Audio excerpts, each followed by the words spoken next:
Hi there, I'm Dean Heskin, President and CEO of Swiss America. Thank you for tuning in to this most recent episode of our podcast, The Secret War on Cash. I've got my co-host, as he's become, Chris Agelastos, with me today. Chris, how are you? I'm doing well, thank you. You look fantastic. Oh, I'll take that.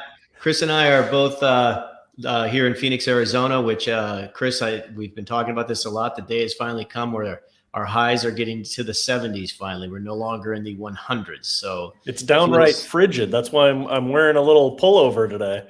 You and me both. It goes from hell's gates to bliss. So thank the good Lord for that. Well, Chris, thanks for being here again.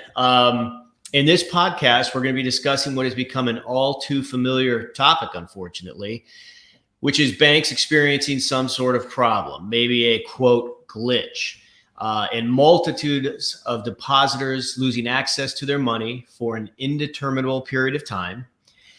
And the reason I think it's important, Chris, that we cover these situations, these shows, is that so people, those of you tuning in, those watching or listening, they see that this is a real problem in today's banking system. It's literally becoming somewhat of a crisis. And the real crisis part of it, in my opinion anyways, is that as this happens, in many of the cases, it literally freezes people or their families' ability to gain or have any access to money. And many of these same people may have already maxed out their credit cards due to all the things we've been seeing in the news with higher cost of goods, higher interest rates, higher inflation, et cetera. But over the last few years, they've maxed those credit cards out. So they may have literally no means to get their groceries, their gas, or payments paid, all these things, Chris. And before I turn it over to you, in fact, I want to comment also on the fact that another reason I think it's very important that we are covering this, that for those who are tuning in and listening, why we're continuing to bring these banking situations to light, throughout the course of the day, I'm watching some form of financial news, literally throughout the entirety of the day. And as these things are happening, most of the time, you won't even see a blurb about it on most of the news networks. And to me, banks freezing or glitching people's accounts across the country is far more relevant than how much money Apple made last quarter. There, I'm done with my rant, Chris. Tell us more about this. What happened with Chase? So first of all, I love the way they use the word glitch, right? My kids use that word all the time when they want a new iPhone. Sure. And I know they're full of it, right? It's not really glitchy, Dad. It's glitchy. I need a new phone. But I don't expect that from my bank, right? And especially Chase, who's supposed to be one of the premier banks out there. So it's certainly concerning, and it is amazing to me how little you will see about this on the mainstream news networks. I mean, it doesn't take a whole lot of speculation to figure out that obviously, a lot of the networks and the financial system are closely, tied together. But over 7,000 complaints just in this instance so far. People transferring money into their Chase accounts and the funds aren't showing up. So, for the average person out there, imagine that you're transferring money from, people were saying their PayPal accounts or their Venmo accounts into their Chase account so they can spend the money, pay bills, and the money's just not showing up. Right. So you're not sure where it is in cyberspace. And I think until that happens to somebody personally, even if they hear these stories, they think, oh, well, it's not that common. But again, we're hearing these things virtually every day. And, of course, Chase says, it should be fixed tomorrow. Well, thank you. Hopefully that's true. But you got to keep in mind, too, this is Chase now, who had 19 states in the country so far accused them of persistently discriminating and closing people's accounts. They had 16,000 ATMs in September that stopped working. And now I hear this morning that Jamie Dimon, the CEO, has pulled $140 million of his own shares out of the company. So Now that represents about 12% of his stake in the company. But what's significant is that it's the first time he has ever sold shares to this magnitude. So, Wow. does that signal what's to come? I mean, I think it's definitely something we need to pay attention to. Yeah. It's interesting too. As you mentioned, like when this is happening, I mean, basically you said like your money is kind of in a state of limbo in cyberspace. Hmm. And as you Yeah. said that, I never really thought of it this way, but I envisioned like, it'd be like sitting in a restaurant and having money in your wallet. And when you go to open your wallet, it's not there.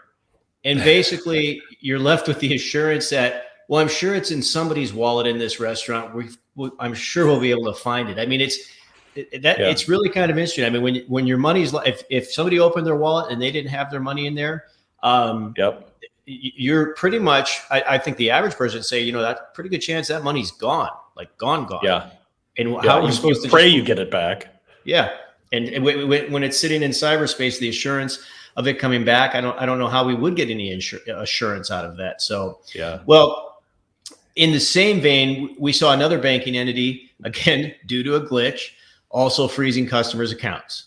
Mhm. In this case, it's Binary, which is the world's largest crypto exchange.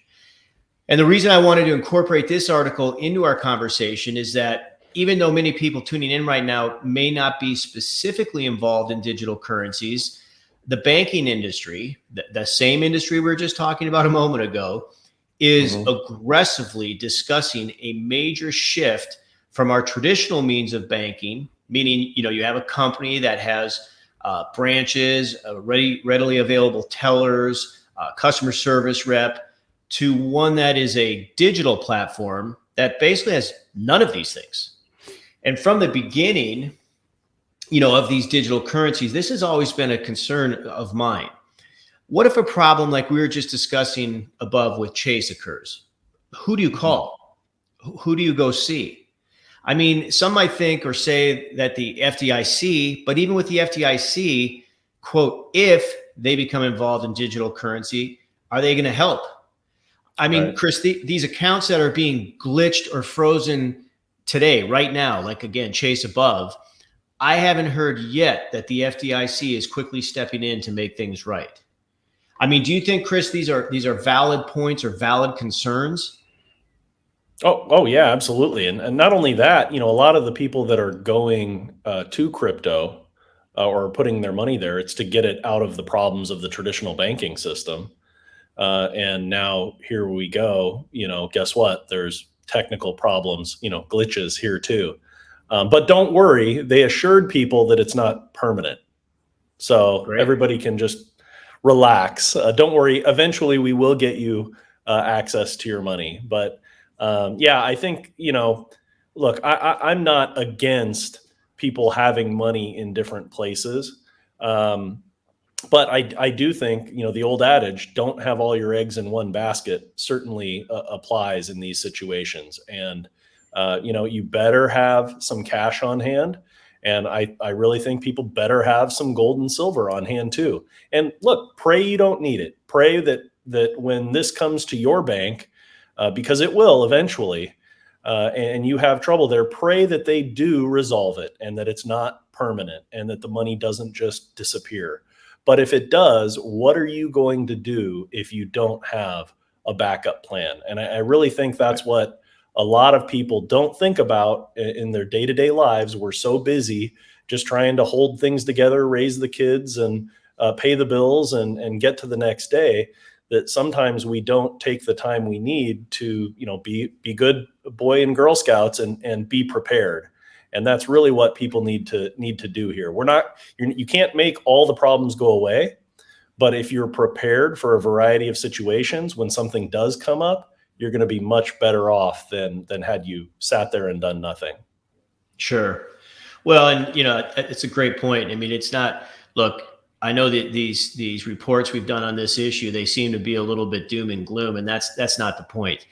Banking or some form of transacting is always going to be part of our life. Like you just mentioned, the key is being diversified. You had in earlier episodes, you've talked about how you personally, if you're in a position to do it, what you do is you keep a couple different accounts, different bank accounts, one for your big stuff and then one for your kind of just day-to-day functionality stuff or things, I should say. And I think that's smart. And again, like you said, cash, in addition to what you might have in your retirement account or equities, having some physical metals, diversification is really the key. So thanks for that, Chris. Yeah, of course. Well, this about wraps this part of this podcast up, I should say. For those of you tuning in, you will see the hot links there. If you'd like to check out these articles on your own, please do so. You've also seen in the background there, we've got a report, The Secret War on Cash. Highly suggest that you contact our office at 1-800-289-2646 or visit us online at www.swissamerica.com. Ask for a free copy of The Secret War on Cash. It will discuss these issues and some of the things that have been going on and some of the things that you can do to prevent it. So with no further ado, feel free to comment. To hear more episodes like this, please subscribe. And lastly, follow us on social media, as we'd love to stay in touch with you. Again, I'm Dean Heskin, and this has been Chris Agelastos. Thanks for tuning in and look forward to talking with you next time.